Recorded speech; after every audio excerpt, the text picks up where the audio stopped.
Bien, buenas tardes. Continuamos con nuestra tercera mesa redonda. Concretamente, tenemos ahora el placer y el honor de poder contar con el profesor doctor Wagner Meneses, catedrático de Derecho Internacional de la Universidad de Sao Paulo, Brasil, y presidente de la Academia Brasileira de Derecho Internacional.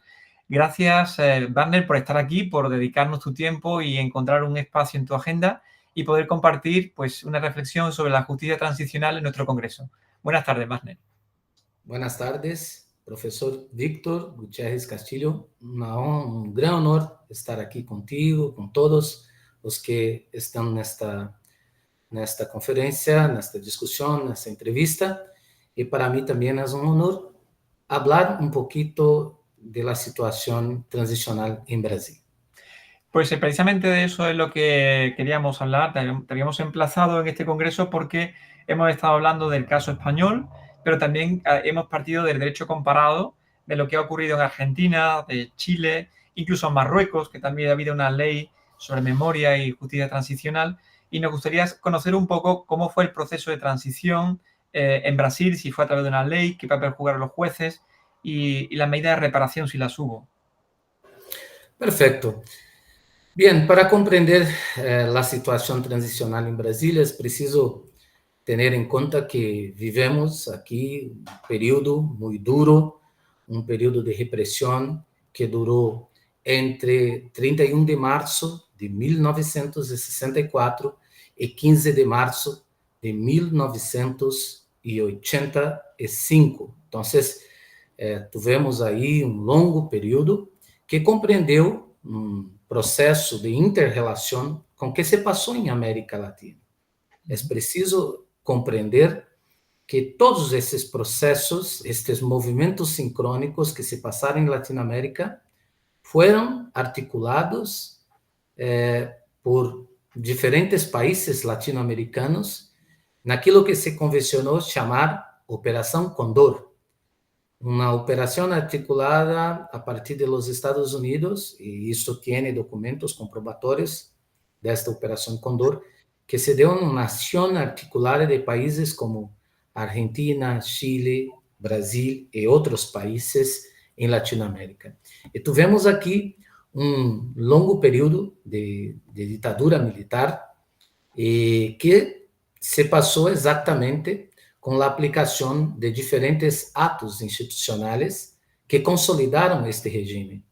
E temos o primeiro ato institucional justificado por um clamor popular que militares disseram que Brasil vivia um risco de ter comunismo, governos comunistas, e que isso não era bueno para Brasil. Bien, isso tem discussões a respeito disso, pero isto atemorizou as pessoas. Então, os militares se puseram em el poder e bajaram um ato institucional, número 1, que casou os mandatos de parlamentares e suspendeu os direitos políticos de opositores. Depois, tivemos o ato institucional número 5, que acabou por extinguir os partidos políticos e ha implantado um bipartidarismo com a criação de dois partidos, um de apoio ao governo, chamado Arena, e outro de oposição controlada, que se chamava MDB. E, por fim, tivemos exatamente em 1968 um ato institucional número 5, este sim, eu gostaria de chamar a atenção desta audiência, porque foi o ato mais repressivo que autorizou o cierre do Congresso, cassação de mandatos, suspensão de habeas corpus para crimes políticos e civis e endurecimento da censura, e também que marca o auge deste período de repressão e que aqui se chamou de anos de chumbo, anos que foram de contradição. Neste período também é que se organizou, por exemplo, departamentos de repressão, que um departamento de ordem política e social chamado DOPS e um departamento de operação de informações, Centro de Operação de Defesa Interna. Estes órgãos ordenaram a perseguição e prisão de opositores, censura, tortura e todos os atos que se podem pensar neste processo. Bien, este período, obviamente, várias pessoas desapareceram, muitas pessoas que estavam sob guarda do Estado simplesmente deixaram de contactar suas famílias e tivemos também um período em que se organizou, se tentou organizar em Brasil, especificamente na década de 60, 70, uma resistência armada de grupos guerrilheiros e que também igualmente foram dizimados.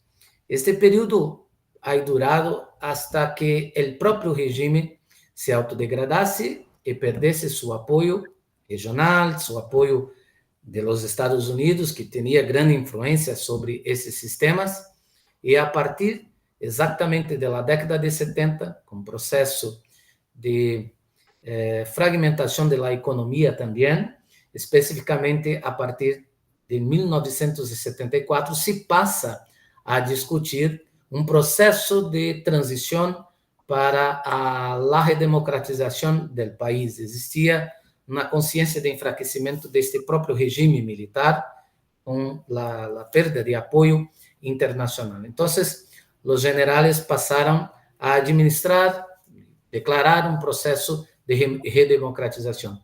A primeira coisa, e isto é fundamental para compreender a justiça de transição em Brasil, foi a publicação, neste período que se foi chamado de distensão, da chamada Lei de Anistia, de 1979, criada por um general de nome João Figueiredo, que presidiu o Brasil de 1979 hasta 1985. Exactamente. Y esa ley, te voy a preguntar, porque ahí quería llegar, la ley de amnistía, es un dato muy interesante lo que has dicho, fue promovida por un militar, por un general, me ha dicho, fue promovida por un... no se había iniciado todavía un proceso democrático, ¿no? No estaba en vigor. Entonces, ¿es el propio ejército quien hace una ley de autoamnistía, podríamos decir? Es decir, esa ley, ¿cuáles son las características de esa ley? Porque... Exatamente. Para compreender as outras coisas que vou citar como desdobramentos desse processo, é importante compreender que o processo de redemocratização, que o processo de flexibilização do regime, parte do próprio regime, do enfraquecimento do próprio regime, pero que tinha o controle para promover estas mudanças fundamentais. E esta lei de anistia de 1979 foi publicada e até hoje está em aplicação em Brasil. Então, é preciso compreender isso, é preciso compreender as discussões e os questionamentos que tem essa lei de anistia. Pero esta lei de anistia é muito importante compreender que ela promoveu um processo de abertura política, permitindo, por exemplo, a liberdade para presos políticos e o retorno de todos aqueles que haviam se exilado em outros países. Pero também, e isto é importante se afirmar, que representou a impunidade para os militares e agentes do Estado responsáveis por las torturas, assassinatos e por todo tipo de repressão. Então, professor Víctor e demais, esta lei de anistia, que foi publicada por um regime militar, autoanistiava, perdonava todos os crimes, pero permitia um discurso de abertura, o regresso de los exilados, a libertação de presos políticos, e tivemos nesse período, foi muito simbólico, quando assistimos toda a população, a libertação dessas pessoas, o regresso de los exilados políticos também, que representavam riscos ao regime, então, tinha um processo de mudança que permitiu o início em Brasil, em início da década de 80, um crescimento de movimentos populares e manifestações em massa que tomaram todos os países e que pediam as eleições diretas para presidente. E aqui em Brasil, para compreender esse movimento também, tivemos o movimento Diretas Já. Este movimento foi importante porque o Brasil foi tomado por movimentos belíssimos, por expressões populares que estavam muito reprimidas e que o regime, a partir desse momento, não tinha mais condições de se contrapor a estes grandes movimentos que passaram a se reorganizar com o retorno de los exilados, com uma discussão de um processo de transição para a redemocratização, que exatamente vai ocorrer em 1985 com a eleição do primeiro presidente civil eleito diretamente e indiretamente por este movimento que se deu justamente neste processo e que mais tarde vai levar a configuração e discussão de uma nova Constituição, da Constituição de 1988, que está vigente em Brasil, a Constituição Democrática, a Carta de Todos os Cidadãos. Então, tínhamos aí um processo que, incluso, eu me empolgo em falar neste momento, porque he vivido todo esse processo, essa efervescência, essa crença em el processo de redemocratização, que era muito importante para todos nós outros. Então, entre a lei de anistia de 1979, o movimento pela democracia em las diretas já, por várias manifestações populares que lotavam as calles, e teníamos esse movimento de efervescência, e a Constituição de 88, que representa esse processo exatamente de restauração, de rediscussão em el processo el processo de redemocratização neste período. Bien, o primeiro presidente eleito foi, de forma civil, foi Tancredo Neves, foi eleito pelo Congresso Nacional, pero ha falecido antes de assumir, passando o cargo para seu vice, José Sarney, que tinha, embora fosse eleito por este Congresso, tinha um vínculo histórico com os militares. Pero sí, isso é uma contradição. Interessante. Hemos tenido um presidente eleito por el Congresso, que tinha sido eleito por las pessoas, pero neste momento el presidente morre murió antes de asumir. De asumir.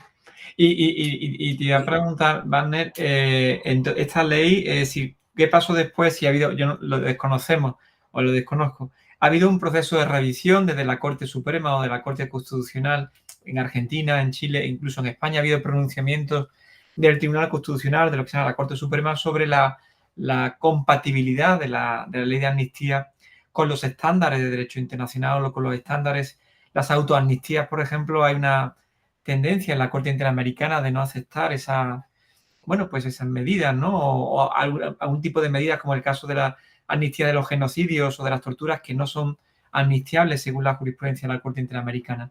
No sé, más o menos en Brasil, si hubo pronunciamientos sobre el caso concreto, si esta ley fue validada por los tribunales sin problema, o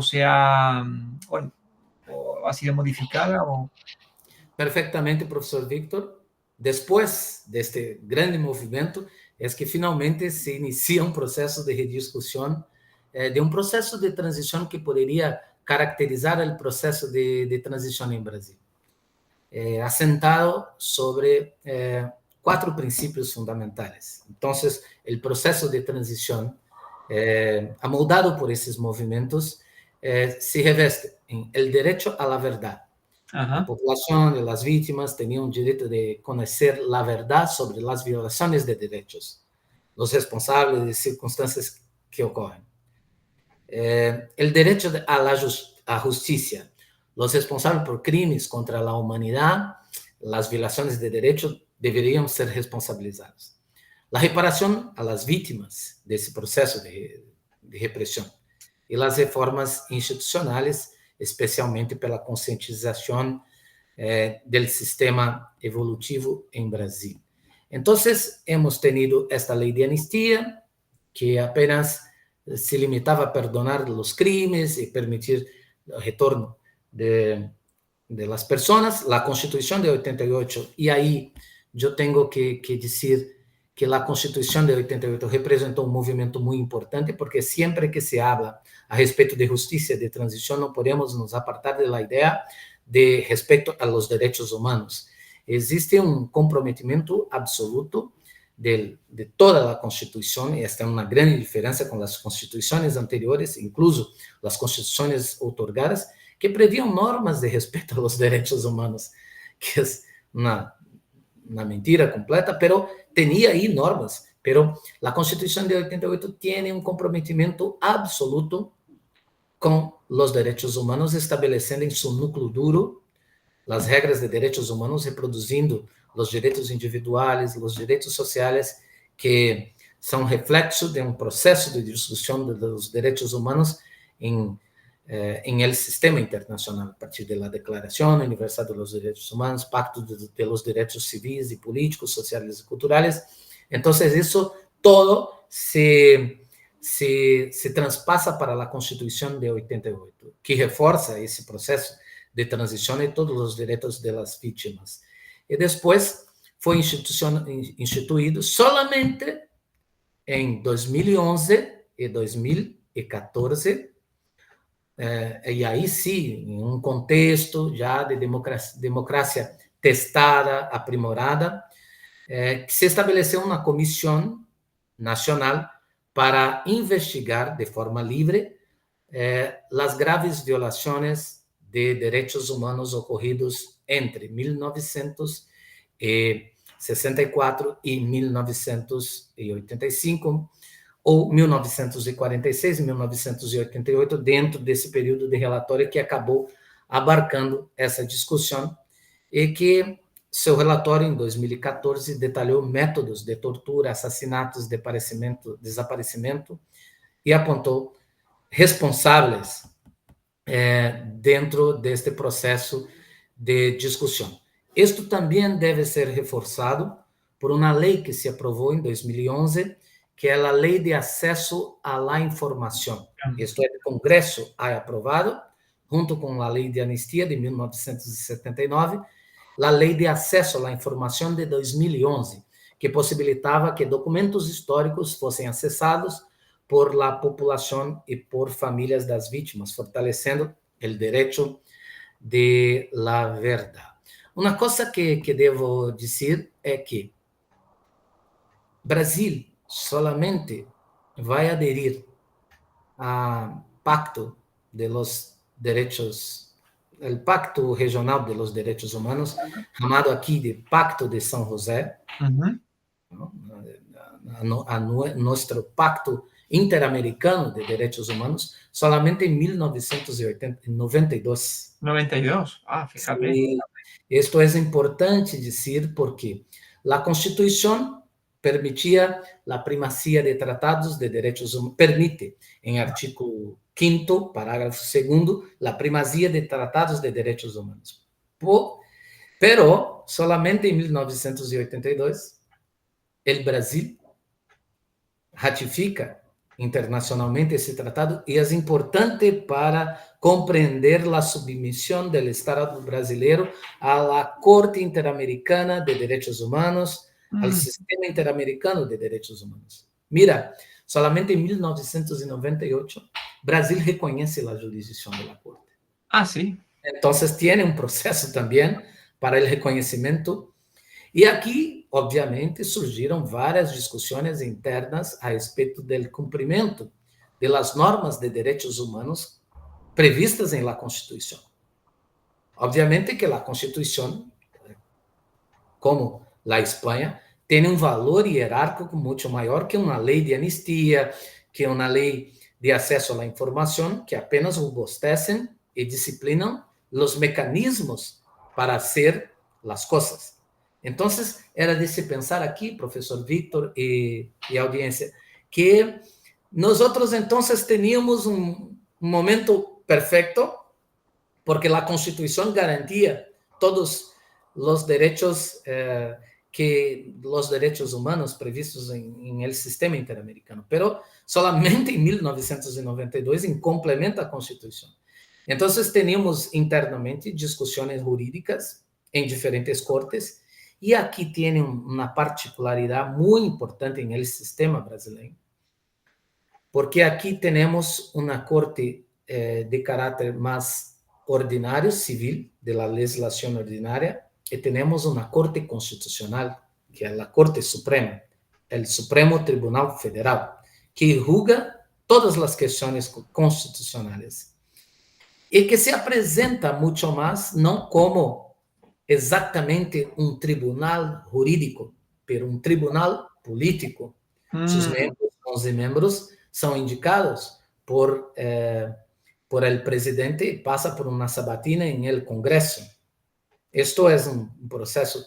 É claro, se espera que sejam juristas de notável saber, de alta capacidade para decidir, pero é uma corte que sempre decide e deixa isso muito claro, que sempre decide politicamente.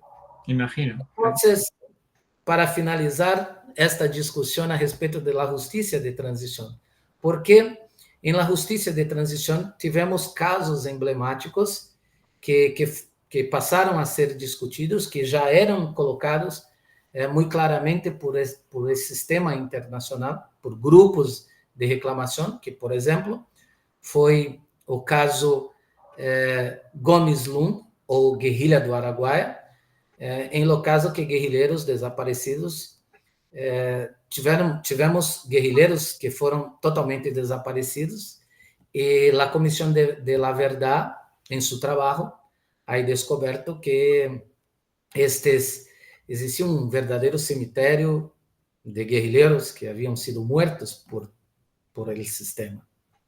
E esta é uma discussão que acabou em la Corte Interamericana de Direitos Humanos, aí sim, já em um contexto, porque Brasil não havia juridicamente, administrativamente, dado uma resposta. ¿Por quê? Porque os processos são muito complexos e essas discussões passaram a ser tomadas neste contexto jurídico de uma forma muito lenta. Imagino. A Corte Interamericana, então, foi acionada por isso, porque tem uma legislação complementar em matéria de direitos humanos. Então, as partes, as organizações intergovernamentais, as famílias moveram uma ação em la Corte Interamericana. Mira, e isso foi plenamente reconhecido. O Brasil foi condenado por sua responsabilidade, por graves violações a direitos humanos, no caso Araguaia, que se chama caso Gomes Lund. Eu recomendo, então, a todos que estão apreciando essa discussão aqui para investigar isso. Outro caso muito interessante, que é derivado justamente desse processo de transição, desse processo de discussão, dessa justiça de transição, é o caso de Vladimir Herzog. Este jornalista foi morto em 1975, enquanto estava sob custódia das dependências daquelas instituições que eu mencionei, do Departamento de Operações e destes órgãos de repressão em Brasil. Em 2018, a Corte Interamericana determinou que Brasil deveria investigar e responsabilizar os autores. Además, a Comissão de la Verdade ha discutido também um caso Rubens Paiva, por pedido da família. Foi um jornalista que também se chegou à conclusão, incluso entrevistando componentes militares, pessoas que estão vivas, que disseram que sim, que torturaram, que cometeram estes crimes, pero estavam protegidas pela lei de anistia. Mira que essa discussão acabou chegando a la Suprema Corte. Ah, E sí. por isso que falava todo isso. Exatamente porque a Ordem dos Advogados de Brasil moveu uma ação declaratória, um tipo de processo que temos aqui perante a Corte, Suprema Corte, questionando o cumprimento de todo, de la condenação que havia sido hecha. E para nossa surpresa, e aí vou tentar justificar a decisão da Suprema Corte, a Suprema Corte ha dito que em Brasil a lei de anistia é definitiva e que a Suprema Corte reconhecia os méritos de la decisão de la Corte Interamericana de los Derechos Humanos e compartilhava das mesmas de las mesmas preocupações, pero se prevaleceria em última instância a lei de anistia. Amnistía. Mira, professor Victor e demais, a lei de anistia obviamente perdonava todos os crimes praticados. Então, essas pessoas que praticaram o crime 40 anos depois, 50 anos depois, quase 50 anos, algumas que estavam vivas continuam sem ter qualquer tipo de punição. Se busca punição. Obviamente que a decisão da Corte tem alcançado algumas modificações. O mérito que puedo colocar é que existe uma discussão aberta para a revisão da lei de anistia. Existe um questionamento de aprimoramento que poderia ter sido dado à Comissão Nacional da Verdade, que teve seus processos de discussão muito limitados. E, ao mesmo tempo, também existe a ideia de como a justiça restaurativa e de reconciliação poderia ser aplicada no Brasil para fortalecer o processo da democracia. O fato é que, efetivamente, em julgamento da guerrilha do Uruguai, em la condenação, por exemplo, o Brasil foi condenado a investigar os crimes e responsabilizar os culpados. O Brasil justificou que investigava os crimes, mas não podia responsabilizar os culpados por conta da lei de anistia. Localizasse os desaparecidos e identificasse restos mortais. Aqui quero dizer o seguinte, que tem um outro problema para a implementação da justiça de transição. Quando a Comissão de la Verdade começou a trabalhar, percebeu que tinha muitas dificuldades de acesso a documentos. Mira que teníamos uma lei de acesso a documentos, pero o acesso a essas leis de documentos havia uma resistência muito grande de los militares que estão em el poder, e ao mesmo tempo também se percebeu uma destruição de documentos. Claro. Simplesmente desapareceram. Claro. Teníamos, incluso, espaços em que teníamos incêndios muito suspeitos que queimaram todas as provas existentes desse período. Lembrando que neste período não teníamos provas digitais, não? Eram tudo em papéis. Então, muitas dessas questões se foram nesta discussão. Suele pasar el tema de la desaparición de datos y de documentos. En España también ha sido una guerra el acceso a los documentos, a pesar de que hay una ley también de protección de datos y acceso a documentos y tal, pero es un elemento recurrente en los procesos de transición, ¿no? Y a pesar de que hay ese derecho a la verdad, hay una reticencia por parte de algunos sectores de la administración, judiciales, o que se pierden también por razones históricas, y es difícil llegar a la conclusión de qué pasó y cómo pasó, ¿no? Exatamente. Então, tivemos esses... isto prejudica essencialmente todos os direitos essenciais do processo de transição, especialmente o direito à verdade.